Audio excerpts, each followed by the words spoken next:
ஏரியில தூய்மையான தண்ணீர் இருக்கு. ஆனா திடீர்னு ஒரு சில நாள்லே அந்த ஏரி காய்ந்து போயிடுறது. எப்படி காய்ந்து போறது அப்படின்னு அப்ப யோசிச்சுட்டு இருக்கும்பொழுது அப்பதான் தெரிய வருது, அந்த ஏரி கரையில உள்ள கலைகள் அந்த ஏரியில் உள்ள தண்ணீரை குடித்து விடுறது. பாகவதத்திலையும் ஒரு ஸ்லோகம் இதனுடைய ஓமையில சொல்லப்பட்டு, சனத்குமாரர் பிருது மகாராஜுக்கு உபதேசம் செய்யும் பொழுது அவர் இதே உபமையை சொல்றார். ஒரு ஏரியில, அந்த ஏரி கரையில சில கலைகள் இருக்கு. அந்த கலைகள் அந்த ஏரியில் உள்ள தண்ணீரை குடித்து ஒரு சில நாட்கள் அந்த ஏரி வற்றி போயிடுறது. அல்லது ஒரு டயர் இருக்கு, அந்த டயர்ல நீங்க காத்து அடிச்சிருக்கீங்க. ஆனா கொஞ்ச நேரத்திலே அந்த டயர் காத்தெல்லாம் போய் பிளாட் ஆயிடுறது. அப்பதான் இங்க ஆச்சரியப்பட்டு பாக்குறேன், எப்படி இப்ப அடிச்ச காத்து உடனே போயிடுச்சு அப்படின்னு பார்க்கும்பொழுது அப்ப தெரிய வருது, அந்த டயர்ல ஒரு சின்ன ஓட்டை இருக்கு அப்படின்னு. அந்த மாதிரி எப்ப ஒருத்தர் கிருஷ்ணருடைய ஸ்ரவணம் கீர்த்தனத்தை அப்ப சரியாக செய்யலையோ, அப்ப அவருடைய மனசுக்குள்ள பௌதிக ஆசைகள் தலை தூக்க ஆரம்பிக்கும். அப்ப வெளிப்படையாக மற்றவங்களுக்கு தெரியாது. ஆனா திடீர்னு கொஞ்ச நாள்லயே அந்த நபர் பக்தி மார்க்கத்தில இருந்து தவறி வேற திசையில போயிடுறாரு.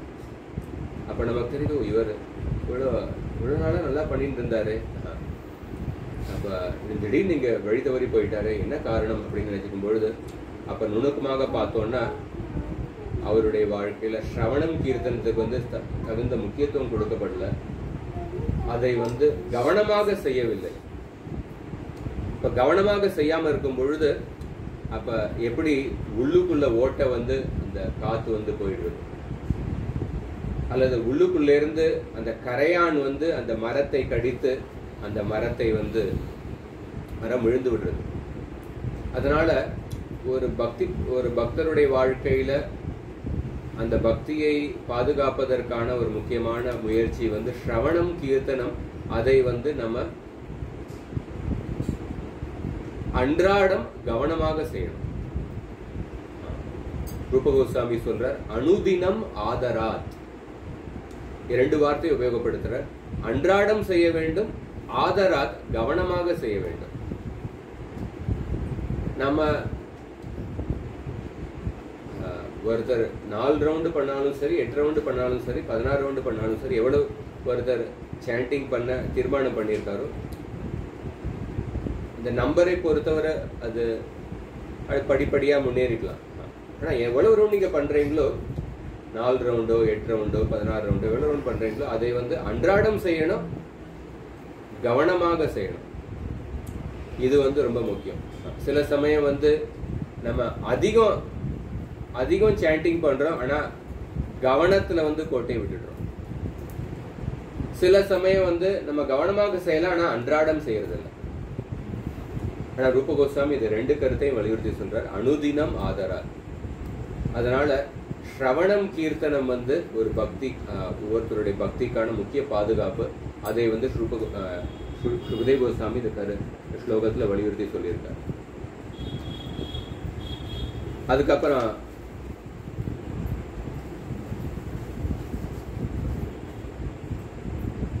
பூத்தனா அந்த விருந்தாவனத்துல நுழைந்த பொழுது பூத்தனா ஒரு அழகான ஆபரணங்களை அணிந்த பெண்ணினுடைய ரூபத்தை ஏற்றுக்கொண்டு வந்தார். அதை பத்தி ஹரிஷோரி மகாராஜ சொல்றார், ஹேமாங்கனே ஏவ விமோகனைக தாத்பரிய ஹேது கலு கோகுலஸ்ய சாமன்யமானை அவமுரி சகார ரூபம் சுவர்ணாங்க வராங்கனாயா. இதுல சொல்றார், அப்ப பூத்தனா ஒரு நிறைய ஆபரணங்களை அணிந்த ஒரு அழகான பெண்ணுடைய ரூபத்தை எடுத்துக்கொண்டு அந்த கோகுல கிராமத்தில் நுழைந்தார். இதன் மூலமாக என்ன தெரிய வருதுன்னா, ஒருத்தர் பக்தி பாதையை ஆரம்பிக்கும் பொழுது அந்த பக்தி பாதையிலிருந்து அவருடைய மனதை வழி தவறி போக வைக்கிறதுக்கான முக்கியமான காரணம் என்னன்னா, செல்வத்தின் மேல உள்ள பேராசை மற்றும் காமவாசனை அப்படிங்கிற இந்த இரண்டு விஷயம் ஒரு நபருடைய பக்தி பாதையிலிருந்து தடங்கள் ஏற்படுறதுக்கான முக்கிய காரணம் அப்படிங்கிற இந்த கருத்தை வைஷ்ணவாச்சாரியர் சொல்றார். அப்ப பூத்தனா அந்த விருந்தாவனத்தில் நுழைந்த பொழுது விருந்தாவனத்தில் உள்ள எல்லா நபரும் பூத்தனாவை பார்த்து அவர்கள் எல்லோரும் மயங்கி போனார்கள். அத பத்தி ஒரு கருத்து சொல்லப்பட்டது. சுமனோ வரஹரணம் மம காரியம் இகாக்ரேபி சா விசிந்தியைவம் அக்ருத தத் அபியசனார்த்தம் கிமவே க்ஷணத புரா மனோகரணம். பூத்தனா நினைச்சாங்க, நான் இந்த விருந்தாவனத்துல எதற்காக வந்திருக்கேன்? கிருஷ்ணரை வெல்வதற்காக, கிருஷ்ணரை கொல்வதற்காக வந்திருக்கேன். அதுக்கு வரும் சுமனோ வரஹரண. சுமனஸ் அப்படிங்கிற வார்த்தை தேவர்களை குறிக்கின்றது. சுமனஸ் அப்படின்னா உயர்ந்த மனதை உடையவர்கள் அப்படின்னு அர்த்தம். சுமனஸ். சுமனோ வர அப்படின்னா தேவர்களில் எல்லாம் சிறந்தவர் அப்படின்னு அர்த்தம்.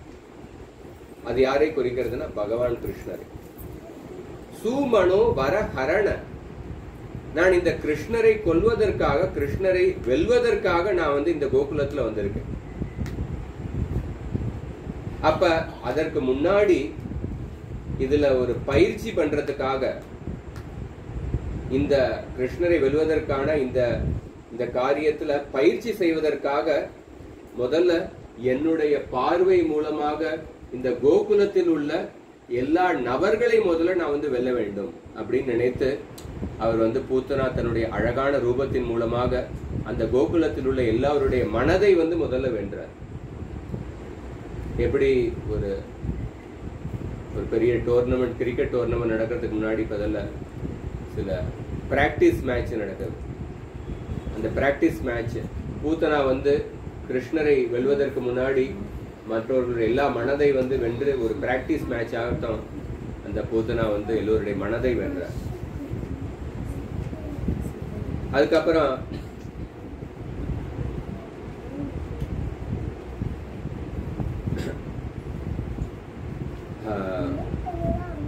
பூத்தனா அந்த கோகுலத்துல நுழைந்த பொழுது அந்த கோகுலத்துல ஒரு நபர் கூட பூத்தனாவை தடுத்து நிறுத்தல. முதலாக ஒரு நபர் கிராமத்துல நுழைந்திருக்காங்க. பொதுவா கிராமத்துல இருக்கிற எல்லா நபர்களும் எல்லாருக்கும் தெரியும், அந்த மாதிரி கலாச்சாரம் இருக்கு. ஆனா இந்த நபர் பூத்தனா நுழைந்த பொழுது புதுமையான ஒரு நபர் வந்தாலும் அவங்களை பத்தி யாருமே விசாரிக்கவே இல்லை. எல்லோரும் பூத்தனாவை வரவேற்றார்கள், யாருமே தடுத்து நிறுத்தல. ரோஹிணி தேவி மற்றும் யசோதா அவங்களும் கூட பூத்தனாவை தடுத்து நிறுத்தல. அவங்களும் கூட பூத்தனாவை தன்னுடைய வீட்டினுடைய கிருஷ்ணர் இருக்கிற அந்த அறையிலே போக அனுமதி கொடுத்தார்கள். அத பத்தி ஹரிஷோரி மகாராஜர் சொல்றார். விதிமேவ புரஸ்கிருத்ய கதா சா பிரஜமங்கனா யுக்தம் நைவா ஸ்ருணோத் தத்ர நிஷேதம் தத்கிருதம் க்வசித். என்ன அர்த்தம்னா, ஒருத்தருடைய வாழ்க்கையில விதி ஒரு அவருடைய வாழ்க்கையில ஒரு நிகழ்ச்சியை ஏற்படுத்தும் பொழுது அப்ப அந்த சமயத்துல யாராலையும் அதை தடுத்து நிறுத்த முடியாது. பூத்தனா சாஸ்திரத்துல விதி வாக்கியம் அப்படின்னு இருக்கு. விதி வாக்கியம்னா இதை செய்ய வேண்டும் அப்படின்னு சொல்ற விதி வாக்கியம். அப்படி ஒரு சாஸ்திரத்துல ஒரு விதி வாக்கியம் சொல்லப்படும் பொழுது அதற்கு எதிராக அதே சாஸ்திரத்துல ஒரு நிஷேத வாக்கியம் சொல்லப்படாது. நிஷேதம்னா இதை செய்யக்கூடாது அப்படின்னு. உதாரணத்துக்கு சத்தியம் வத அப்படின்னு வேதங்கள்ல ஒரு வாக்கியம் இருக்கு, சத்தியத்தை பேசு. அதே சாஸ்திரத்துல வந்து சத்தியத்தை பேசாதே அப்படிங்கிற நிஷேத வார்த்தைகள் இருக்காது. எப்படி ஒரு சாஸ்திரத்துல விதி வாக்கியம் இருக்கும்போது நிஷேத வாக்கியம் அதற்கு எதிர்மறையான நிஷேத வாக்கியம் இருக்காது. அதே மாதிரி ஒருத்தருடைய வாழ்க்கையில வந்து விதிப்படி ஒரு காரியம் வரும் பொழுது அப்ப அந்த அந்த நிகழ்ச்சியை வந்து எவ்வளவு பெரிய முயற்சியாலும் தடுத்து நிறுத்த முடியாது. உதாரணத்துக்கு சந்திரனை பத்தி பர்திருஹரி சொல்றார் நீதி சதகத்துல. சந்திரன் வந்து அமிர்தத்தினுடைய இருப்பிடம், அமிர்தத்தினுடைய இருப்பிடம். அந்த சந்திரன் வந்து சந்திரனுடைய ஒளிக்கதிர்களால தான் எல்லா மூலிகை மருந்துகள் வந்து வளர்கின்றன. அந்த சந்திரனுடைய ஒளிக்கதிர்கள் தான் மூலிகை மருந்துகள் வந்து வளர முடிகிறது. அது மட்டுமல்ல, சந்திரன் வந்து எல்லா வைத்தியர்களுடைய தலைவர். ஆனா அதே சமயத்துல சந்திரன் வந்து தன்னை வந்து க்ஷயரோகத்திலிருந்து தன்னைத்தானே அவரால் பாதுகாத்துக் கொள்ள முடியல. க்ஷயரோகம்னா சந்திரன் வந்து வளர்பிறை தேய்பிறை, சந்திரன் சேர்ந்து போகின்றது, அதுக்கப்புறம் வளர்கின்றது, அப்புறம் சேர்ந்து போகின்றது, வளர்கின்றது. எல்லா மருத்துவர்களுடைய தலைவனாக இருந்து கொண்டு எல்லா மூலிகைகளுக்கு சக்தி கொடுக்கின்ற சந்திரன், அமிர்தத்துக்கு இருப்பிடமாக இருக்கின்ற சந்திரன் வந்து ஆனா தன்னுடைய நோயை வந்து அவரால் தடுத்து நிறுத்த முடியல. இதுதான் விதியினுடைய செயல். அந்த விதியினுடைய செயல் வந்து சந்திரனை கூட அப்படி க்ஷயரோகத்துல ஏற்படுத்துகின்றது அப்படின்னு சொல்லப்படும். அந்த மாதிரி பூத்தனாவுக்கு வந்து கிருஷ்ணருடைய கையால மரணம் ஏற்பட போகின்றது அப்படிங்கிற அந்த விதியினால யாரும் அந்த பூத்தனாவை வந்து தடுத்து நிறுத்தல. ஒரு எலி ரொம்ப பசினால சாப்பாடை தேடிக்கொண்டு இருந்தது. ஒரு மரப்பெட்டி இருந்தது. அந்த மரப்பெட்டிக்குள்ள ஏதோ சாப்பாடு இருக்கும் அப்படின்னு நினைச்சு அந்த மரப்பெட்டியில ஓட்ட போட ஆரம்பிச்சது. அது மிகுந்த சிரமம் எடுத்து ராத்திரி முழுவதும் ஓட்ட போட்டு கொண்டு இருந்தது. அந்த மரப்பெட்டிக்குள்ள ஒருத்தர் வந்து ஒரு பாம்பை பிடித்து போட்டிருந்தார். அந்த பாம்பு நினைச்சது என்னுடைய வாழ்க்கை முடிந்து விட்டது. அந்த பாம்பு சாப்பாடு இல்லாமல் ரொம்ப நாளைக்கு காத்தால அதுக்கு முன்னாடி என்னோட வாழ்க்கை முடிஞ்சிருந்தோம். அதனால சாப்பாடு இல்லாம அப்படி ஒளிஞ்சு ரொம்ப ஒல்லியா போய் அந்த பாம்பு சுவாசம் கூட விடாம அப்படி ரொம்ப சோர்ந்து போய் இந்த மரப்பெட்டிக்குள்ள இருந்தது. ராத்திரி ஃபுல்லா ஓட்டை போட்டு திடீர்னு அந்த ஓட்டைக்குள்ள அந்த எலி வந்து விழுந்தது. அப்ப அந்த பாம்பு வந்து அந்த எலியை சாப்பிட்டுட்டு அந்த எலி போட்ட ஓட்டை மூலமாக அது வந்து பாம்பு அது வழியா வெளியில போயிடுது.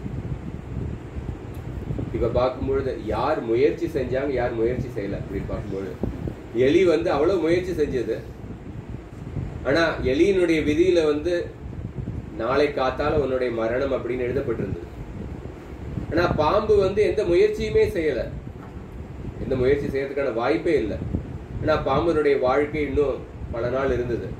ஆனா அந்த சமயத்துல அந்த விதிப்படி அப்படி ஒரு சூழ்நிலை ஏற்பட்டு பாம்பு வந்து தப்பித்து போயிடுச்சு. அதனால பூத்தனானுடைய விதியில கிருஷ்ணரால மரணம் அப்படின்னு எழுதப்பட்டிருந்ததுனால யாருமே வந்து பூத்தனாவை வந்து தடுத்து நிறுத்தவே இல்லை அப்படின்னு ஒரு கருத்தை சொல்றேன். இந்த பூத்தனா இதுலயே ஆச்சாரியர்கள் வந்து பல கருத்துக்கள் எழுதியிருக்காங்க. பக்தி வினோத் தாக்கூர் வந்து தன்னுடைய கிருஷ்ண சமிதை புஸ்தகத்துல அவர் சொல்றார், இந்த பூத்தனா வந்து யாரை குறிக்கின்றதுன்னா ஒரு போலி ஆன்மீக வழிகாட்டியை குறிக்கின்றது அப்படின்னு சொல்றார். ஒரு சத்குரு அசத்குரு, சத்குருனா உண்மையான ஆன்மீக வழிகாட்டி, அசத்குரு அப்படின்னா போலி ஆன்மீக வழிகாட்டி. ஒரு சத்குரு வந்து அவர் வந்து சாஸ்திரத்தினுடைய கருத்துக்களை சரியாக அறிந்து கொண்டிருக்கின்றார். அந்த கருத்துக்களை வந்து அவர் முன்னாடி இருக்கின்ற நபரினுடைய தகுதியை புரிந்து கொண்டு அதற்கேற்றபடி சொல்லிக் கொடுக்கிறார். அது சத்குருவினுடைய சுபாவம். அசத்குரு ஒரு தவறான போலியான ஆன்மீக வழிகாட்டுடைய சுபாவம் எப்படிப்பட்டதுன்னா, அவர் சாஸ்திரத்தினுடைய கருத்துக்களை சரியாக புரிந்து கொள்ளவில்லை, அல்லது சரியாக புரிந்து கொண்டிருந்தாலும் எதிரே இருக்கின்ற நபரினுடைய தகுதியை புரிந்து கொள்ளாமல் அவருடைய தகுதிக்கு அதைவிட அதிகமான கருத்துக்களை சொல்லிக் கொடுக்கிறார். இது அசத்குருவினுடைய சுபாவம் அப்படின்னு சொல்றோம். எப்படி நம்ம ஸ்கூல்ல ஒருத்தருடைய நிலைக்கு ஏற்றபடி அந்த பாடத்தை சொல்லிக் கொடுக்கிறோம், அதே மாதிரி ஆன்மீக வாழ்க்கையிலையும் ஒருத்தருடைய நிலைக்கு ஏற்றபடி அந்த கருத்தை சொல்லிக் கொடுக்கிறோம். அதுக்கப்புறம் சொல்றார் அசத்குரு. இந்த அசத்குரு வந்து இரண்டு வகையான அசத்குரு. ஒன்னு வந்து நம்மளுடைய மனதே அசத்குரு. எப்படிப்பட்ட மனது அப்படின்னா, தர்க்கத்தை வந்து தர்க்கம், லாஜிக், தர்க்கத்தை ஆශ්‍රயமாக கொண்டிருக்கின்ற மனது வந்து ஒரு அசத்குரு. சில பேர் வந்து அவங்க வந்து சாஸ்திரத்தை அதிக முக்கியத்துவம் கொடுக்காமல் தர்க்கத்துக்கு வந்து அதிக முக்கியத்துவம் கொடுக்கிறாங்க. தர்க்கோ பிரதிஷ்டா ஸ்ருதயோ விபின்ன உபநிஷத்துல சொல்லப்பட்டிருக்கு. இந்த மாதிரி பல முனிவர்கள் வந்து தர்க்கத்தின் அடிப்படையில் வாதம் செய்து கொண்டே இருக்கின்றார்கள். வெறும் தர்க்கம் மூலமாக நம்ம பகவானை அறிந்து கொள்ள முடியாது. நாயம் ஆத்மா பிரவச்சனேன லப்யோ ந பகுனா மேதையா ஸ்ருதேன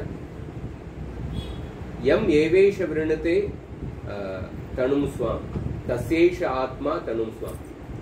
ஒருத்தர் வந்து வெறும் தன்னுடைய புத்தி மூலமாகவோ தர்க்க மூலமாகவோ பகவானை வந்து அடைய முடியாது. ஆனா அந்த தர்க்கத்தை ஆශ්‍රயமாக கொண்டிருக்கின்ற மனது வந்து ஒரு வகையான அசத்குரு. அது வந்து பூத்தனாவனுடைய அறிகுறி. தர்க்கம்னா logic, logic, dry logic, dry logic.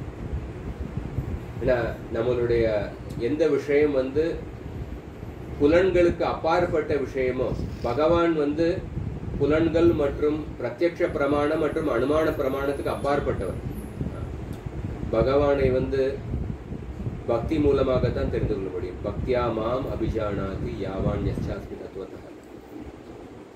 யார் ஒருத்தர் வந்து தர்க்கத்துக்கு அதிக முக்கியத்துவம் கொடுக்கிறாரோ அவருடைய மனது வந்து ஒரு அசத்குரு. அது வந்து பூத்தனாவனுடைய சுபாவம் அப்படின்னு சொல்லப்படும்.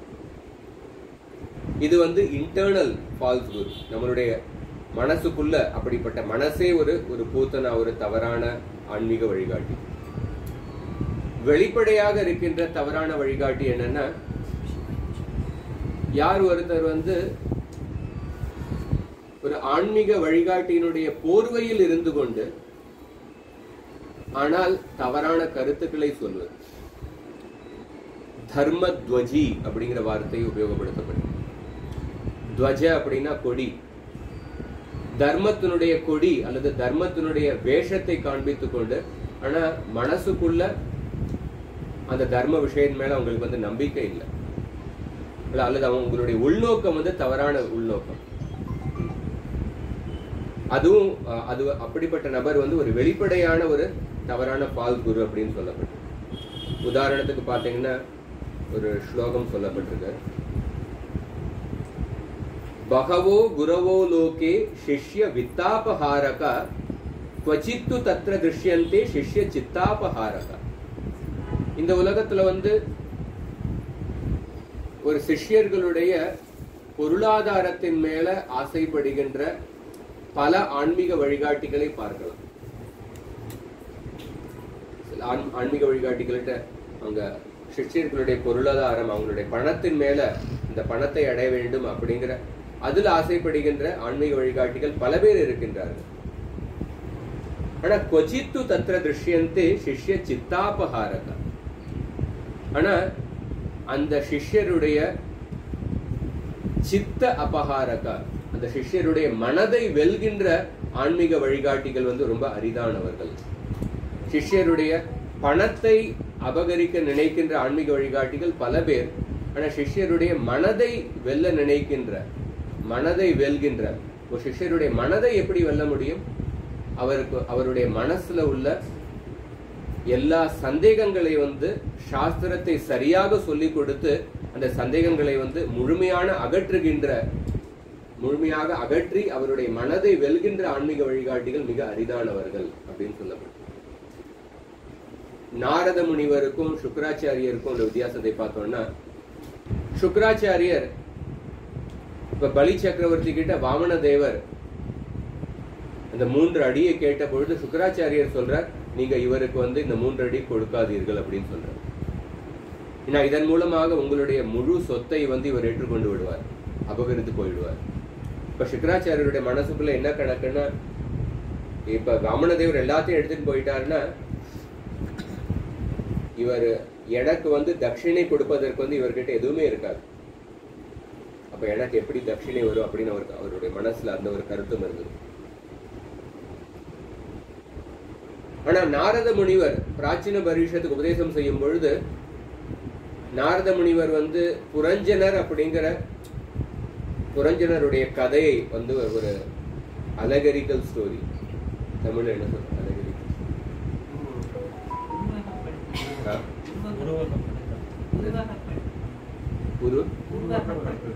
உருவகப்படுத்துதல்,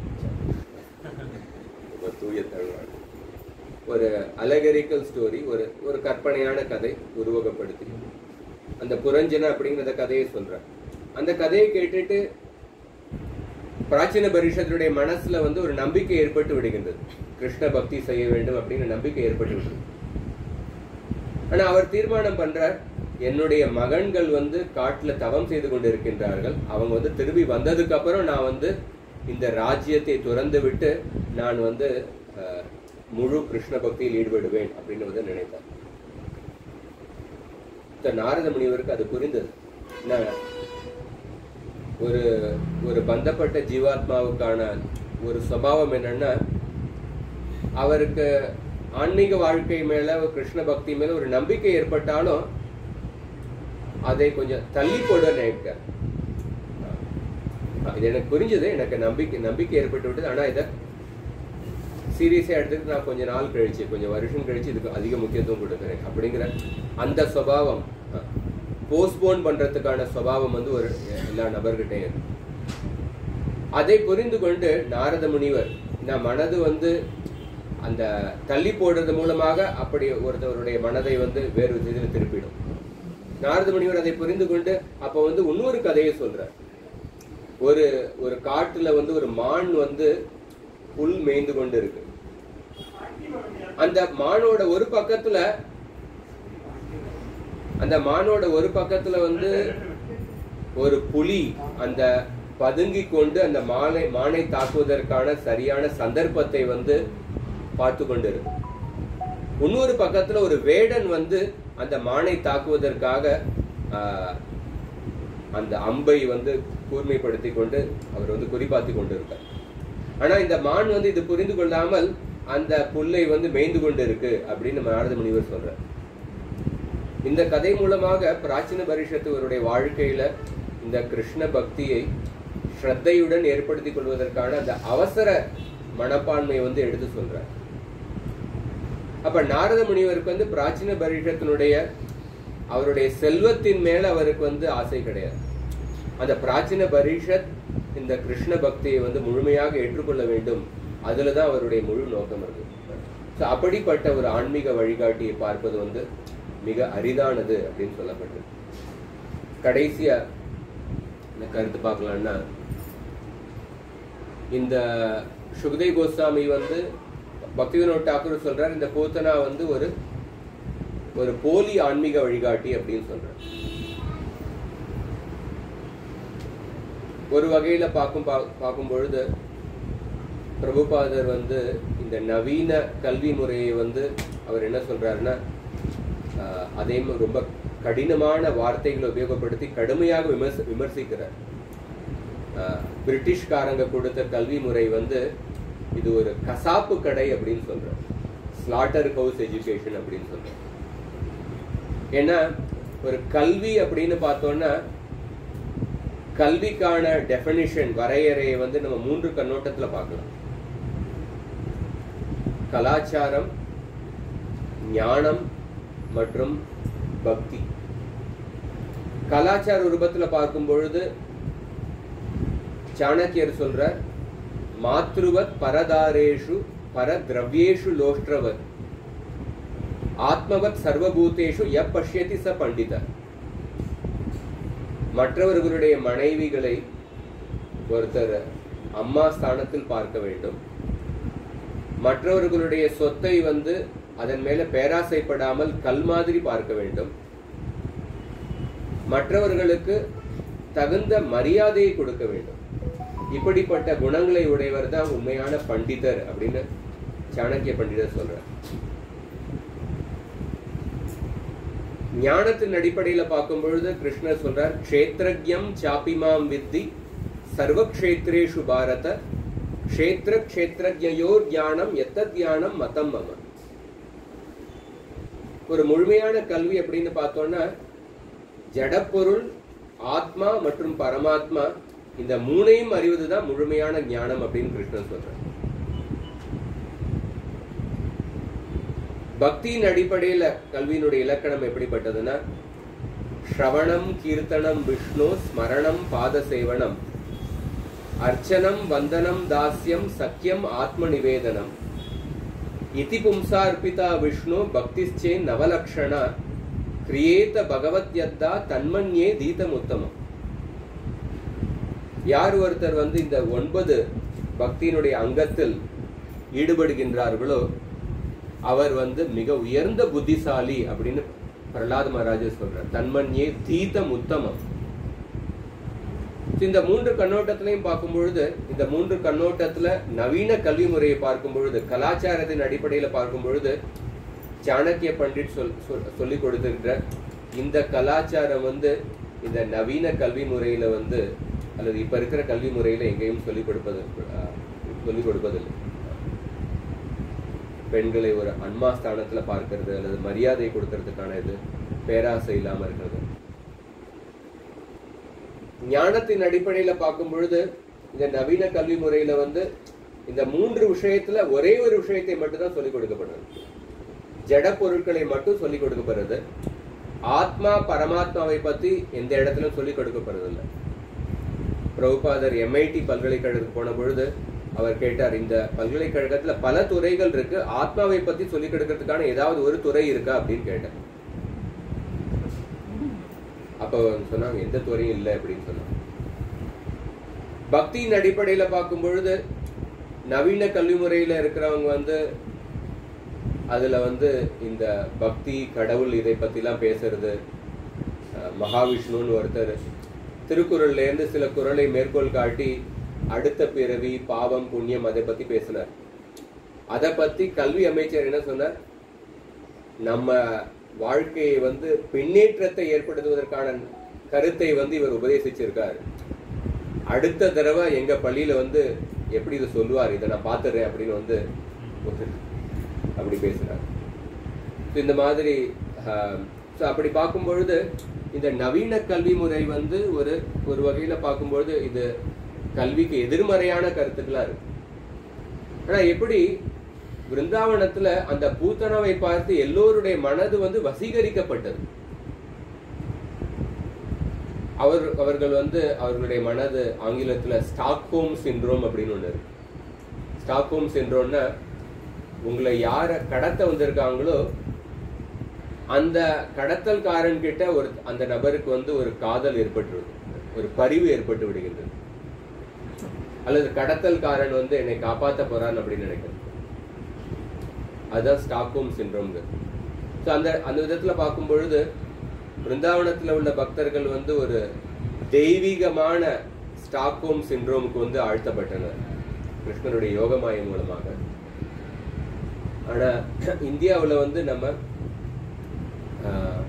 பெரும்பாலான நபர்கள் வந்து நம்மளுடைய பாரம்பரிய ஞானம் பாரம்பரிய கலாச்சாரம் அதிலிருந்து நம்மை வந்து தள்ளி எடுத்து போகின்ற அந்த நவீன பாடத்திட்டம் மேல நமக்கு வந்து ஒரு ஆழ்ந்த, பெரும்பாலான நபர்களுக்கு வந்து ஒரு ஆழ்ந்த கவர்ச்சி ஏற்பட்டுள்ளது. அதனால அவங்க வந்து பாரம்பரிய கல்விக்கு வந்து அதிக முக்கியத்துவம் கொடுக்கறதில்ல. இதுக்கு வந்து நவீன கல்வித்துறைக்கு தான் இதுதான் நமக்கு சோறு போட போறது அப்படின்னு நினைச்சு அதுக்கு வந்து நம்ம அதிக முக்கியத்துவம் கொடுக்கணும். Modern education. அப்படி பார்க்கும் பொழுது பெரும்பாலான மக்கள் வந்து இந்த ஸ்டாக்ஹோம் சிண்ட்ரோம், ஒரு தவறான கல்வி முறையை, பூத்தனா அப்படிங்கிற தவறான கல்வி முறை தான் நமக்கு வந்து இருக்கு. ஆனா அந்த பூத்தனா மேல எப்படி அந்த பூத்தனா மேல நமக்கு ஒரு கவர்ச்சி ஏற்பட்டு விட்டு. ஆனா எப்படி விருந்தாவனத்துல அந்த ஒரே ஒரு நபர் கிருஷ்ணர் தான் அந்த பூத்தனாவை வந்து பிரகாசப்படுத்தி காட்டினார். இந்த பூத்தனா யார் அப்படிங்கிற அந்த பூத்தனா கிருஷ்ணர் தான் வெளிச்சப்படுத்தி காமிச்சார். இந்த பூத்தனா ஒரு ராட்சசி அப்படின்னு. அதே மாதிரி ஸ்ரீல பிரபுபாதர் போன்ற ஆச்சாரியர்கள் வந்து நம்ம வந்து இந்த நவீன கல்வி முறையினுடைய அந்த திரையை கிழித்து எறிந்து இது யார் அப்படின்னு நமக்கு வந்து பிரகாசப்படுத்தி காமிக்கிறாங்க. எப்படி பூத்தனா ஒரு தவறான ஆன்மீக வழிகாட்டி அப்படின்னு பூத்தனா நமக்கு பிரபுபாதர் காமிச்சிருக்காரோ, கிருஷ்ணர் வந்து பூத்தனா வந்து ஒரு தவறான ஆன்மீக வழிகாட்டி அப்படின்னு விருந்தாவனத்துல உள்ள பக்தர்களுக்கு காமிச்சார். அதே மாதிரி சைத்தன்ய சரிதாமிர்தத்துல வந்து ஒரு தடவை கதாதர் பண்டிட், அவர் முகுந்த் தத்தர் வந்து கதாதர் பண்டிட்டை வந்து புண்டரீக வித்யாநிதி சந்திக்கிறதுக்காக கூட்டின்னு போனார். அப்ப அந்த புண்டரீக் வித்யாநிதி வந்து அவரை வந்து பல பேர் சேவை செய்து கொண்டு இருந்தனர். அப்ப கதாதர் பண்டிட் மனசுல ஒரு சந்தேகம் எழுந்தது. இந்த நபர் வந்து ஒரு சாதாரண ஒரு புலனின்பத்துல மூழ்கி இருக்கின்ற நபர், இவரை சந்திக்கிறதுக்காக ஏன் என்னை வந்து இங்க கொண்டு வந்தார் அப்படின்னு அவருடைய மனசுல ஒரு சந்தேகம் ஏற்பட்டது. அந்த சந்தேகத்தை புரிந்து கொண்டு முகுந்த் தத்தர் வந்து ஒரு ஸ்லோகத்தை வந்து வாசிக்கின்றார். அஹோ பகீயம் ஸ்தனகால கூட்டம் ஜிகாம்ஷயாபா ஏதப்யசாத்வி லேபே கதிம் தாத் உச்சிதம் ததோன்யம் கம்வாதயாலும் சரணம் ரஜேம. இந்த பாகவதத்தில் இந்த ஸ்லோகத்தை வந்து உத்தவர் சொல்றார். கிருஷ்ணரை போன்ற உயர்ந்த கருணை வாய்ந்த பகவான் யாருமே இருக்க முடியாது. ஏனென்றால் பூத்தனா நம்பிக்கையற்ற கொடூர சுபாவம் உடைய பூத்தனா கிருஷ்ணரை கொல்வதற்காக வந்தார். ஆனா கிருஷ்ணர் வந்து அந்த பூத்தனாவை கொன்று பூத்தனாவுக்கு வைகுண்டத்துல ஒரு செவிலியினுடைய பதவியை, ஸ்தானத்தை கொடுத்து விட்டார். இந்த பூத்தனாவை விட உயர்ந்த, இந்த கிருஷ்ணரை விட உயர்ந்த கருணை வாய்ந்த நபர் யாருமே இருக்க முடியாது அப்படின்னு அந்த ஸ்லோகத்தை சொன்ன பொழுது உடனே புண்டரீக வித்யானந்தர் இந்த ஸ்லோகத்தை கேட்டுவிட்டு உயர்ந்த ஆனந்த பரவச நிலையை வெளிப்படுத்தினார். அப்பதான் புண்டரீக வித்யாநிதி கதாதர் பண்டிட்டுக்கு தெரிந்தது, இந்த நபரை வந்து நான் தவறாக எடை போட்டு விட்டேன் அப்படின்னு நினைத்து அந்த புண்டரீக வித்யாநிதியே அவர் வந்து குருவாக ஏற்றுக்கொண்டார். யாரை அவர் தவறான குரு அப்படின்னு நினைத்தாரோ, இந்த பூத்தனா வதம் செய்த அந்த பூத்தனா வதம் வர்ணிக்கப்பட்ட அந்த பாகவத ஸ்லோகம், அந்த பாகவத ஸ்லோகம் வந்து இந்த புண்டரீக் வித்யாநிதி தான் ஒரு உண்மையான குரு அப்படின்னு கதாதர் பண்டிட்டுக்கு வந்து காண்பித்து கொடுத்தது. அந்த மாதிரி பார்க்கும்பொழுது இந்த பூத்தனாவதத்தை பற்றி பல ஸ்லோகங்கள் இருக்கு. எப்படி கிருஷ்ணர் பூத்தனா வந்து அந்த நந்த மகாராஜனுடைய கோகுலத்தினுடைய நந்த மகாராஜனுடைய வீட்டுக்குள்ளே கிருஷ்ணர் இருக்கின்ற அந்த அறைக்குள்ளே நுழைந்து விட்டார். பிரபுபாதர் 10வது ஸ்கந்தத்துல சொல்றார், எப்படி கிருஷ்ணர் கோகுலத்துல பிறந்தாரோ அதே கிருஷ்ணர் வந்து இந்த கிருஷ்ண பக்தி இயக்கத்தில் பிறந்துள்ளார் அப்படின்னு சொல்றார்.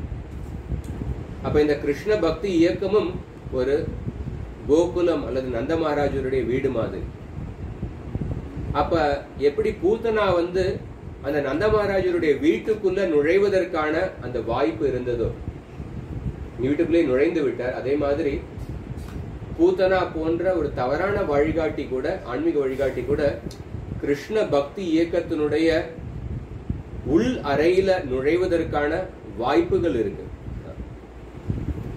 உள் அறைகள்ல கிருஷ்ண பக்தி இயக்கத்தை வந்து மேற்பார்வை செய்கின்ற அந்த குழுவிலையும் கூட நுழைவதற்கான potentially there is a chance, நுழைவதற்கான வாய்ப்பு இருக்கு.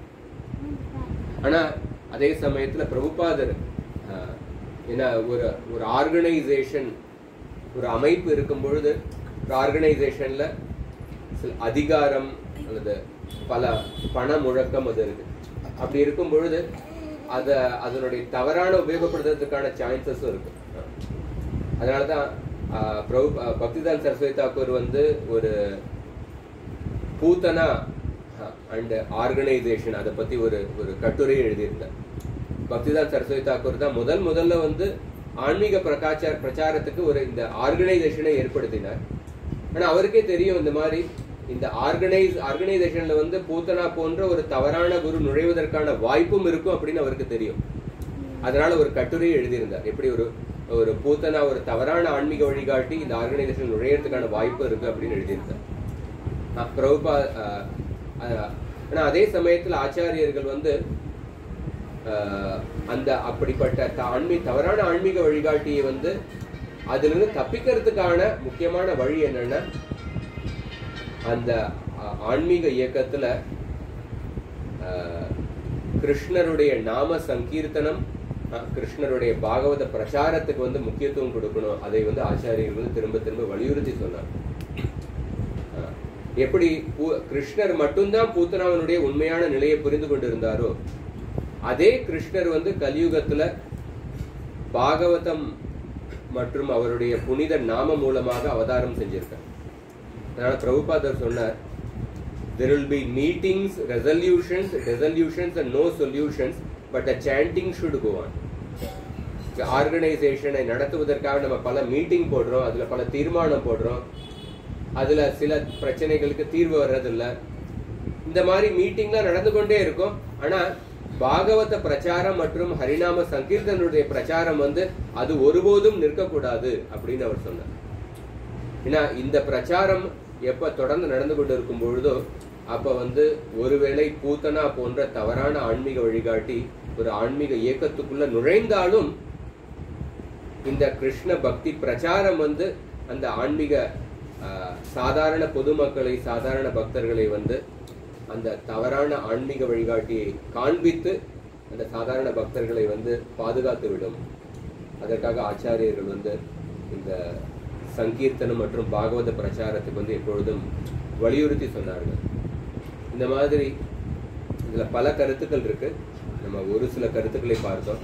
ஹரிஷூரி மகாராஜர் வந்து பூத்தனா கிருஷ்ணரை வந்து தன்னுடைய கையில் எடுத்த பொழுது முதலா கிருஷ்ணர் வந்து தன்னுடைய கண்களை மூடுகின்றார் அப்படின்னு பாகவதத்தில் வர்ணனை வருது. கிருஷ்ணர் ஏன் கண்களை மூடினார், அதற்கு பின்னாடி 15 அற்புதமான காரணங்களை சொல்றார். விஸ்வநாத் சக்கரவர்த்தி தாக்கூர், ஜீவ கோஸ்வாமி அவர்களும் பல காரணங்களை சொல்றாங்க.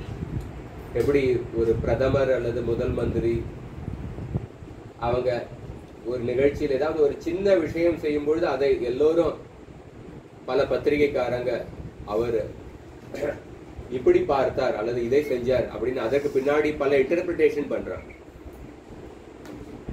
அந்த மாதிரி பாகவதத்துல கிருஷ்ணர் கண்ணை மூடுவதுங்கிறது வந்து நம்ம ஒரு இன்வாலண்டரி ஆக்ஷன். நமக்கே தெரியாம ஒரு நிமிடத்துல பல முறை கண்ணை மூடுறோம். ஆனா கிருஷ்ணர் கண்ணை மூடும் பொழுது அதற்கு பின்னாடி ஆச்சாரியர்கள் பல நுணுக்கமான கருத்துக்களை வந்து அவங்க எடுத்து சொல்றாங்க. இந்த மாதிரி பாகவதத்துல கிருஷ்ணருடைய லீலைகள் வந்து நமக்கு அது கேட்கதற்கும் சுவாரஸ்யமா இருக்கு. அதே சமயத்துல அந்த கிருஷ்ணருடைய லீலைகள் நம்மளுடைய வாழ்க்கைக்கு தேவையான பல அற்புதமான சித்தாந்தங்கள், பல கருத்துக்களை நமக்கு சொல்லிக் கொடுக்கும். ஹரே கிருஷ்ணா.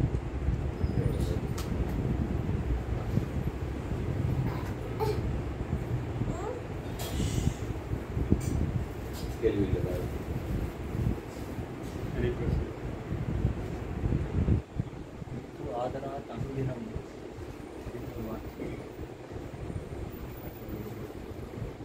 இந்த ரெவரன்ஷியல் ஆட்டிடியூட் அதுவும் இருக்கணும். அதே சமயத்தில் ரெகுலராகவும் அது வந்து ஒரு நார்மலாக ஒரு பக்தருடைய வாழ்க்கையில் நிறைய சேலஞ்சஸ், அதாவது சவால்கள் இருக்கும். ஸோ அதை வந்து ரெகுலராகவும் செய்யணும், அதே சமயத்தில் கவனம் கொடுத்து ஒரு முக்கியத்துவம் கொடுத்தும் நம்மளுடைய நார்மலாக நம்ம செய்கிற சாதன பக்தி அதையும் செய்கிறதுக்கான ஏதாவது சில டிப்ஸ். என்னோட கேள்வி என்னன்னா, ரூப கோஸ்வாமியினுடைய ஸ்லோகம் கிந்த்வாதராத் அனுதினம் கலுசைவ ஜுஷ்டா.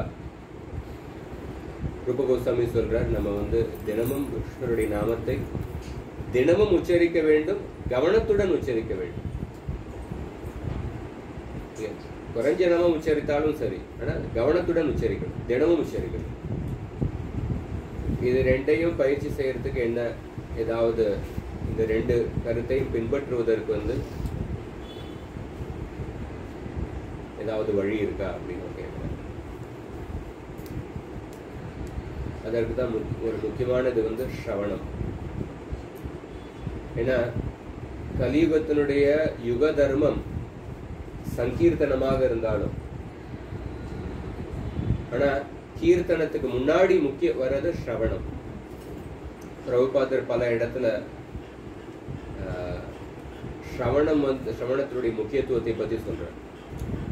ஏன்னா நீங்க இந்த கேள்வி கேட்டதற்கான காரணமே என்ன, அனுதினம் ஆதராத் அப்படிங்கிற ரூப கோஸ்வாமி சொன்ன கருத்தை கேட்டதுனால நீங்க இந்த கேள்வியை கேட்டிருக்கீங்க.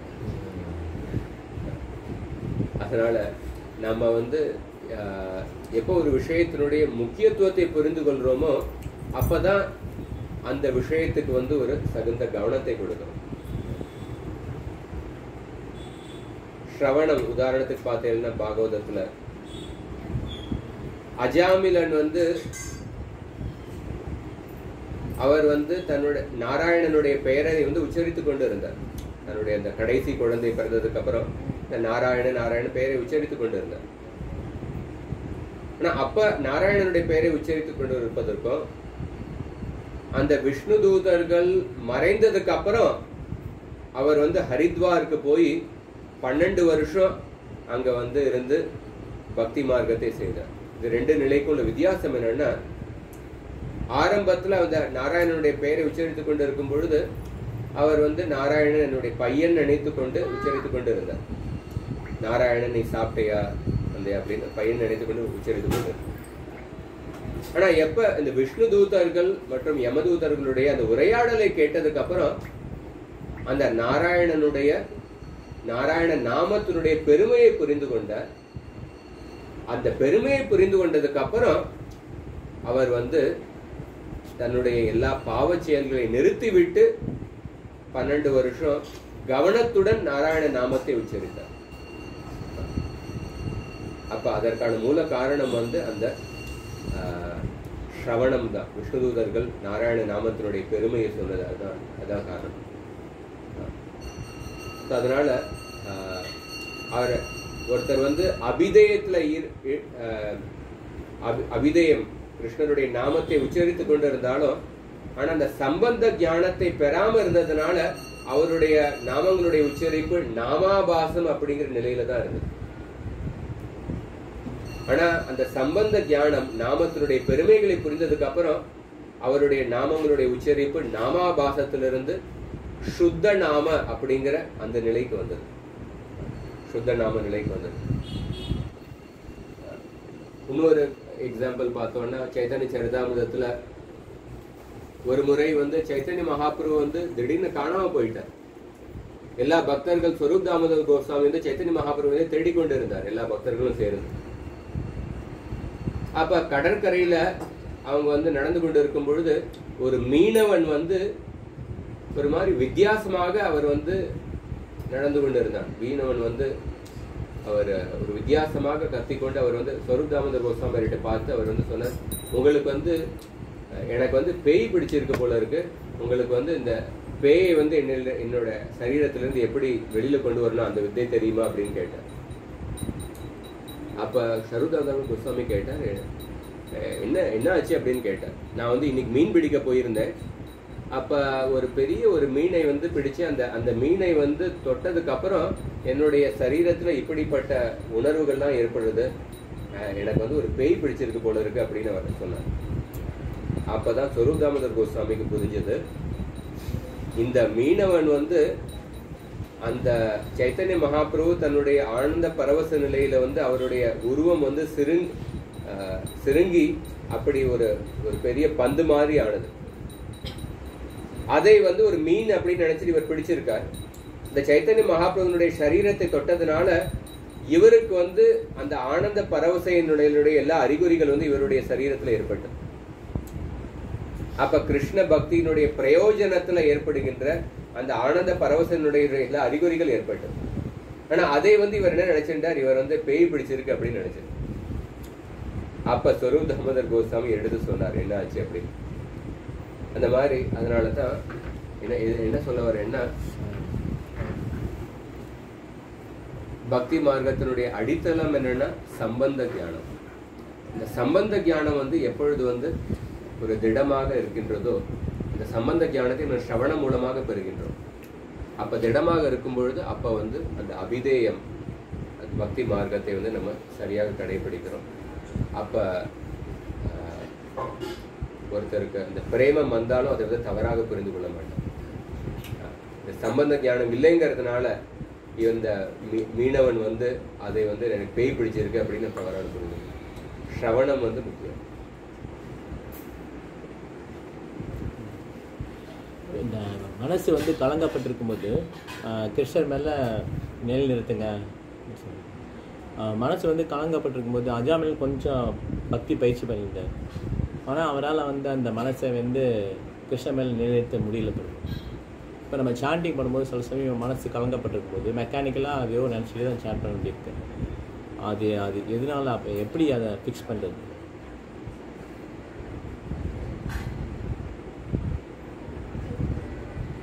நம்ம திரும்ப திரும்ப முயற்சி எடுக்கணும். நம்ம கட்டாயம் எல்லோருக்கும் மனது வந்து சாண்டிங் பண்ணும்பொழுது வேறு விஷயத்தில் போகிறது. மந்திரத்தை கேட்டு யதோ யதோ நிச்சலதி மனச்சஞ்சலம் அஸ்திரம் ததஸ்ததோ நியம் எய்தத் ஆத்மன்வேவ வசம் நயேத். எப்பொழுதெல்லாம் நம்மளுடைய மனது வேறு விஷயத்துக்கு போகிறதோ அந்த மனதை வந்து திரும்பி கொண்டு வந்து இந்த முயற்சியில் திரும்ப ஈடுபடுத்தணும். திரும்பி போனதை திரும்பி கொண்டு வரணும். மனதினுடைய சுபாவம் வந்து நம்ம இந்த முயற்சியில் வந்து தளரக்கூடாது. சில சமயம் நினைக்கிறோம், 3 மாலை வந்து நான் இவ்வளோ இன்னன்டேட்டிவாக சாண்டிங் பண்ணிட்டேன், இப்போ இதுக்கப்புறம் இப்படி தான் போகுது அப்படின்னு நினச்சி நம்ம வந்து அப்படியே போயிட்டோம். இல்லை, அப்படி இருக்கக்கூடாது. நம்ம எப்போ மனது வெளியில் வேறு விஷயத்தில் இருக்கோ அந்த மனதை வந்து திரும்பி கொண்டு வரணும். அது தவிர சில சாண்டிங்க்கு தகுந்த சமயத்தில் சாண்டிங் செய்கிறது, ப்ராக்டிக்கல் டிப்ஸு, சீக்கிரம் ராத்திரி படுத்துட்டு காத்தால் எழுந்துக்கிறது, இந்த மாதிரி சத்துவகுணமான வாழ்க்கை நெறிமுறை. சப்போஸ் வாழ்க்கை நெறிமுறை ரொம்ப ரஜோகுணம் தமோகுணம் இருக்கும் பொழுது அதனால ஒரு சாண்டிங்கும் பாதிக்கப்படுறது. லைஃப் ஸ்டைல் மனமுறை குரங்குன்னு அந்த மாதிரி நம்மளுடைய வாழ்க்கை நெறிமுறை கேள்வி என்ன பண்ணுவோம். அஜாமில் அதெல்லாம் பயிற்சி பண்ணார் சிறு வயதில். ஆனாலும் அவர் அந்த காட்சி பற்றி மனசை வந்து அவர் இது பண்ண முடியல. இல்லை, சிறு வயதில் அவர் வந்து அவர் வர்ணாசிரம தர்மத்தை சரியாக கடைபிடித்திருந்தார். பக்தியை வந்து சில வர்ணாசிரம தர்மத்துக்கு சில பக்தியினுடைய பகுதிகள் இருக்கு. பக்தியை வந்து அவர் பிரதானமாக கடைபிடிக்கிறார். அவர் வந்து வர்ணாசிரம தர்மத்தை சரியாக கடைபிடித்திருந்தார். அதனால்தான் அஜாமிலரை பற்றி வர்ணிக்கும் பொழுது அயம் ஹி ஸ்ருத சம்பன்ன ஷீலவிருத்த குணாலய, அவருடைய குணங்களை பற்றி வர்ணிக்கப்பட்டிருக்கு. நல்ல நடத்தை உடையவர், வேதங்களை கற்றிருந்தவர், நல்ல கலாச்சாரத்தை உடையவர். அவர் பக்தியை வந்து பிரதானமாக செய்யலாம். அவர் வந்து தன்னுடைய கலாச்சார பயிற்சி, தன்னுடைய கலாச்சார பயிற்சி அதனுடைய அடிப்படையில் அவர் வந்து தன்னுடைய மனதை கட்டுப்படுத்த முயற்சி செய்தார். அந்த சூத்திரன் அந்த விபச்சாரியை வந்து தழுவி கொண்டிருக்கும் பொழுது அவருடைய மனது தவறி போனது. அப்போ வந்து தன்னுடைய கலாச்சார ட்ரைனிங் அதனை உபயோகப்படுத்தி மனதை கட்டுப்படுத்த முயற்சி செய்தார். அந்த வெறும் கலாச்சார ட்ரைனிங்னால அவரால் வந்து கட்டுப்படுத்த முடியல. கலியுகத்துல வந்து கலாச்சாரம் முக்கியம், சத்துவகுண வாழ்க்கை முக்கியம், புலன்களுடைய கட்டுப்பாடு முக்கியம். ஆனா அது மட்டும் போதுமானது கிடையாது. இது அவசியம், ஆனது போதுமானது கிடையாது. கணக்குல சில சமயம் சொல்றேன், necessary condition but not sufficient condition. கலாச்சாரம் வந்து வேண்டும், அவசியம், ஆனா இது போதுமானது கிடையாது. 2008 பாம்பேல மும்பையில வந்து தீவிரவாதிகள் வந்து புகுந்தார்கள் தாஜ் ஹோட்டல் இந்த மாதிரி. அப்ப தீவிரவாதிகள் புகுந்த பொழுது, தாஜ் ஹோட்டல்ல புகுந்த பொழுது மகாராஷ்டிரா போலீஸ் அப்ப வந்து அவங்களால தாக்கு பிடிக்க முடியல. அவங்க வந்து டெல்லியில இருந்து இந்த எனர்ஜி ஸ்பெஷல் பாதுகாப்பு படையை வரவழைக்கணும் அப்படின்னு டெல்லியில இருந்து அவங்க வந்தாங்க. நான் தீவிரவாதிகள் கிட்ட ரொம்ப லேட்டஸ்ட் ஆயுதங்கள்லாம் இருந்தது, அட்வான்ஸ்ட் வெப்பன்ஸ். அப்ப இந்த மகாராஷ்டிரா போலீஸ்னால தாக்கு பிடிக்க முடியல. அப்ப டெல்லியில இருந்து அந்த எனர்ஜி படை வந்து அவங்க வந்து அந்த தீவிரவாதிகளை வந்து பிடிச்சாங்க. அந்த மாதிரி கலியுகத்துல இருக்கிற டிஸ்ட்ராக்ஷன்ஸ் பார்த்தீங்கன்னா, இந்த எப்படி தீவிரவாதிகள் கிட்ட ரொம்ப லேட்டஸ்ட் வெப்பன்ஸ் இருக்கோ, இந்த மாதிரி கலியுகத்துல ரொம்ப அப்படிப்பட்ட டிஸ்ட்ராக்ஷன்ஸ் இருக்கு. அப்படிப்பட்ட டிஸ்ட்ராக்ஷன்ஸை நம்ம வெறும் எப்படி மகாராஷ்டிரா போலீஸ்னால அவங்களால எதிர்கொள்ள முடியல. அப்படிப்பட்ட டிஸ்ட்ராக்ஷனை எதிர்கொள்வதற்கு வந்து நம்மளுடைய வெறும் கலாச்சார ட்ரைனிங் வந்து அது போதுமானது கிடையாது. அப்ப அப்படிப்பட்ட டிஸ்ட்ராக்ஷன்ஸ் வந்து எதிர்கொள்வதற்கு வந்து நமக்கு வந்து ஸ்பெஷல் எனர்ஜி படையினுடைய உதவி தேவைப்படுறது. அதுதான் கிருஷ்ணருடைய புனித நாமம். அதனால்தான் அஜாமிலருக்கு வந்து அது வெறும் அந்த கலாச்சார ட்ரைனிங்னால அவரால் அந்த மனதனுடைய விகாரத்தை வந்து கட்டுப்படுத்த முடியல. அந்த அவர் காமவாசையினால அதனுடைய பாதிப்படைந்து அவர் வந்து அந்த விபச்சாரிய வீட்டுக்கே கொண்டு வந்துட்டார்.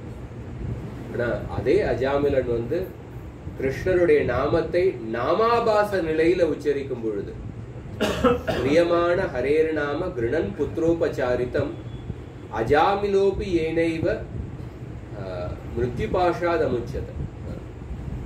அவர் சாகும் தருவாயில மட்டும்தான் உச்சரித்தார், நம்பிக்கை இல்லாமல் உச்சரித்தார், பாவங்களை செய்து கொண்டு உச்சரித்தார், தன்னுடைய மகனை நினைத்து கொண்டு உச்சரித்தார்.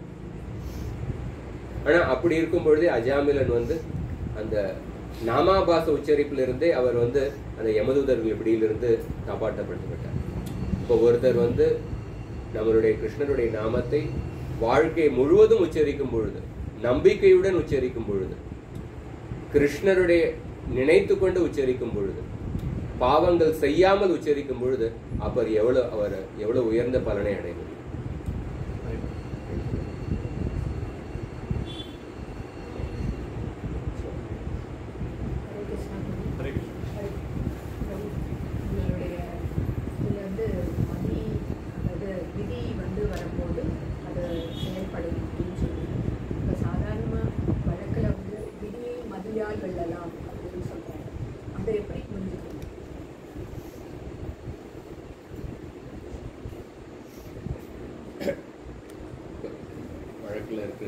சில சமயம் வந்து சாஸ்திரத்துல வந்து விதியை பத்தியும் சொல்லப்பட்டிருக்கு, அதே சமயத்துல புருஷ பிரயத்னம் மனிதர்களுடைய முயற்சியை பத்தியும் முக்கியத்துவம் சொல்லப்பட்டிருக்கு. சில சமயம் வந்து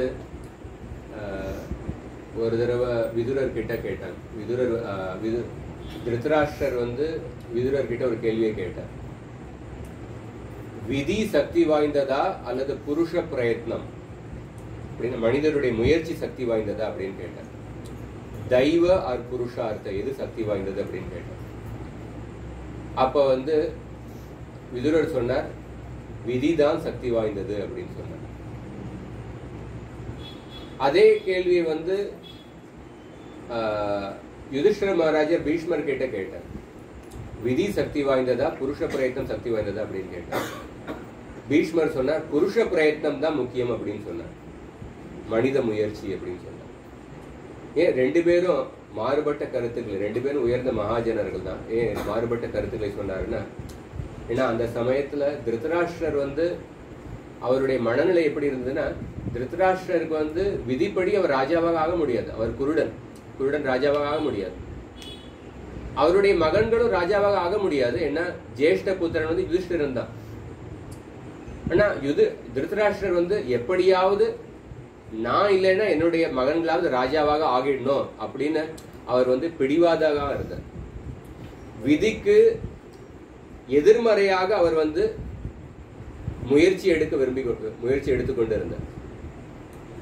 அப்ப அந்த கேள்வியை கேட்டபொழுது விதுரர் சொன்னார், நீங்க உங்களுடைய வாழ்க்கையில வந்து விதிதான் சக்தி வாய்ந்தது. நீங்க விதிக்கு எதிராக நீங்க முயற்சி எடுத்துக்கொண்டு இருக்கின்றீர்கள்.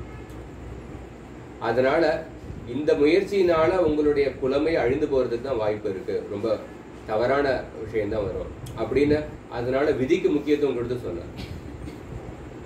ஆனா பீஷ்ம தேவர் யுதிஷ்டிர மகாராஜர் சந்திக்கும் பொழுது யுதிஷ்டிர மகாராஜர் வந்து அந்த யுத்தம் முடிந்து விட்டது, இவர் வந்து ராஜாவினுடைய பொறுப்பை ஏற்றுக்கொள்ளணும். ஆனா அவர் வந்து அந்த பொறுப்பை ஏற்றுக்கொள்வது தயக்கப்பட்டு கொண்டிருந்தார். அப்ப வந்து யுதிஷ்டிர மகாராஜர் சொன்னார், விதியை விட மனித முயற்சி தான் முக்கியம். நீங்க வந்து இப்ப இந்த உங்களுடைய இந்த முயற்சியை எடுக்கிறதுக்கு நீங்க வந்து தயக்கப்படாதீர்கள். நீங்க முயற்சியை எடுத்து நீங்க இந்த ராஜ்யத்தினுடைய பொறுப்பை ஏற்றுக்கொள்ளுங்கள் அப்படின்னு வலியுறுத்தி சொன்னார். அப்ப ஒவ்வொரு நபருடைய மனநிலையை பொறுத்து சாஸ்திரத்துல சில சமயம் விதியை வந்து எப்போ ஒருத்தர் வந்து விதிக்கு எதிர்மாறாக தவறான திசையில முயற்சியை போட்டுக்கொண்டிருக்கின்றார்கள். அப்ப வந்து விதியை பத்தி வலியுறுத்தி சொல்லப்பட்டு சில சமயத்துல ஒருத்தர் வந்து அவர் வந்து சோம்பேறியாக இருந்து அவர் வந்து அந்த முயற்சி எடுக்கிறதுக்கு தயக்கப்படுறார். தர்மத்தின் பாதையில அவர் வந்து முயற்சி எடுக்கணும். அர்ஜுனருடைய சுதர்மம் வந்து சண்டை போடுறது. ஆனா அந்த முயற்சி எடுக்கிறதுக்கு வந்து அவர் வந்து தயக்கப்பட்டு கொண்டு இருந்தார். அப்ப கிருஷ்ணர் பகவத்கீதையை எதுக்காக சொன்னா, நீங்க வந்து இந்த யுத்தத்தை செய்யணும், மனுஸ்மர யுத்தியச்ச. அப்ப ஒரு பந்தப்பட்ட ஜீவாத்மாவுக்கு அப்படிப்பட்ட சில சமயம் அந்த சோம்பேறியாக இருக்கும்போது தன்னுடைய மனித முயற்சியை சரியான இடத்துல தர்மத்தின் பாதையில முயற்சி எடுக்கிற தயக்கப்படும் பொழுது அப்ப வந்து புருஷ பிரயத்னத்துக்கு வந்து முக்கியத்துவம் கொடுத்து சொல்லப்படும். அப்ப அந்த சந்தர்ப்பத்துக்கு ஏற்றபடி நம்ம பார்க்கணும். அதாவது திருப்பாதர் வந்து எல்லா ஆச்சாரியர்கள் விஸ்வநாத சக்கரவர்த்தி ஸ்ரீதர சுவாமிகள் எல்லாருடைய கருத்தையும் சொல்றாங்க. அப்போ ஏன் வந்து சாணக்கிய பண்டிதர் வந்து இந்த நூல்கள் எல்லாம், அதாவது கோஸ்வாமிகளோ இவங்களோ இல்லை, அப்ப ஏன் அந்த இடத்துல அவங்க வந்து சாணக்கிய பண்டிதருடைய வாக்கியங்கள் அந்த என்ன காரணம்? பிரபுபாதர் சாணக்கிய பண்டிட்டை மேற்கோள் காட்டி சொல்லியிருக்கார். பூர்வாச்சாரியர்கள் வந்து சாணக்கிய பண்டிட் எழுதினது வந்து நீதி கருத்துக்கள், சாணக்கிய நீதி, மாரல் இன்ஸ்ட்ரக்ஷன், நீதி கருத்துக்கள். நம்ம கிருஷ்ணா சக்கரவர்த்தி தாக்கூர், ரூப கோஸ்வாமி, சனாதன கோஸ்வாமி அவர்கள் எழுதுகிற புஸ்தகங்கள்லாம் எல்லா புஸ்தகங்களும் வந்து அந்த பாரமார்த்திக நிலையில இருந்தது. இந்த நீதி கருத்துக்களை பத்தி அவங்களுடைய எந்த புஸ்தகங்களும் இல்லை. அவங்களுடைய புஸ்தகங்கள் எல்லாம் சாத்திய சாதனா விருந்தாவன லீலைகள், அந்த அந்த ஏரியால தான் அவங்களுடைய புஸ்தகங்கள் எல்லாம் இருக்கு. அதனால அதுல வந்து நீதி கருத்துக்கள் கோட் பண்றதுக்கான எந்த அல்ல வர்ணாசிரம தர்ம கருத்துக்கள் அல்லது நீதி கருத்துக்கள் கொடுப்பதற்கு மேற்கோள் பண்றதுக்கான இந்த வாய்ப்பு இல்லை. அவங்க வந்து கிருஷ்ணருடைய அந்த விருந்தாவன லீலை அதை பத்தியே சொன்னாங்க. பிரபுபாதர் வந்து பிரபுபாதர் இந்த நவீன காலத்துல பிரச்சாரம் செய்யும் பொழுது மக்களுக்கு பக்தியை மட்டும் சொல்லிக் கொடுக்கல, பல சமயத்துல பிரபுபாதர் கலாச்சாரம் இதை பத்திலாம் சொல்லிக் கொடுக்க வேண்டியிருந்தது. பல பேருக்கு சில அடிப்படை கலாச்சார விஷயங்களே தெரியல. அப்போ வந்து பிரபுபாதர் வந்து தகுந்த சமயத்துல சாணக்கியருடைய நீதியெல்லாம் மேற்கோள் காட்டி சொல்லியிருந்தார்.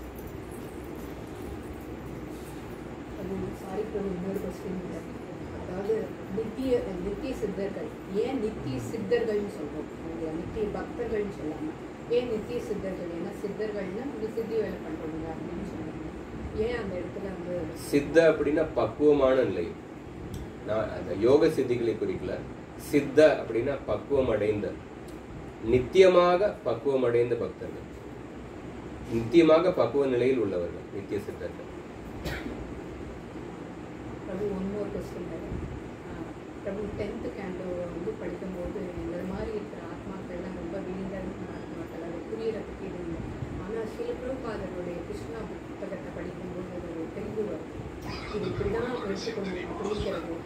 அதே போல் அடுத்த 11th 12th காண்டங்களில் படிக்கும்போது யாருடைய புக்கை படித்தா உங்களுக்கு அந்த மாதிரி தெளிவு வரும்.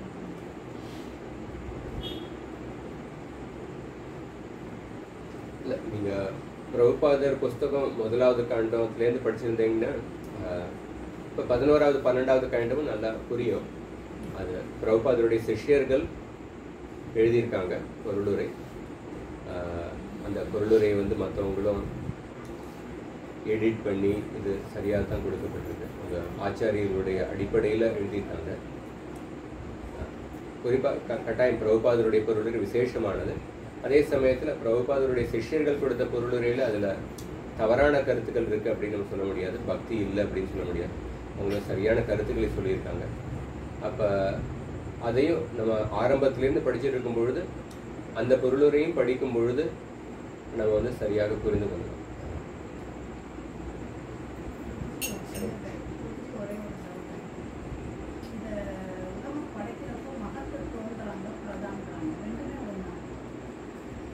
பிரதானத்துக்கு அடுத்த நிலை மகத்தத்துவம்.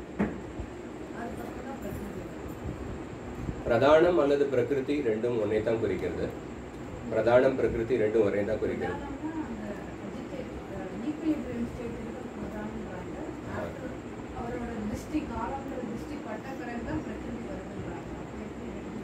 பிரதானம் பிரகிருதி சில இடத்துல அது ஜட இயற்கையை தான் குறிக்கிறது. அது ரெண்டும் ஒரே விஷயம் தான். அது பிரதானம் அல்லது பிரகிருதி பகவானுடைய சிருஷ்டி பட்டதுக்கு அப்புறம் அது அடுத்த நிலை மகத்தத்துவமாக மாறுகிறது. அந்த மகத்தத்துவத்திலிருந்து அகங்காரம்.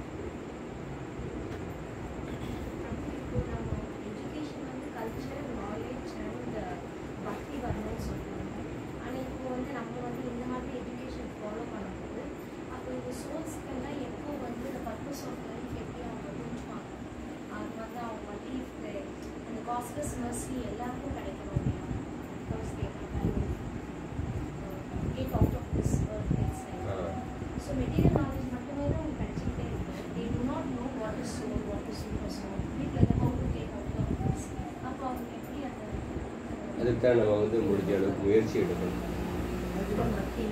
நம்மளுடைய முயற்சி மூலமாக அதிகமாக நம்ம இதை வந்து பிரச்சாரம் பண்ணுறதுக்கு முயற்சி செய்யணும்.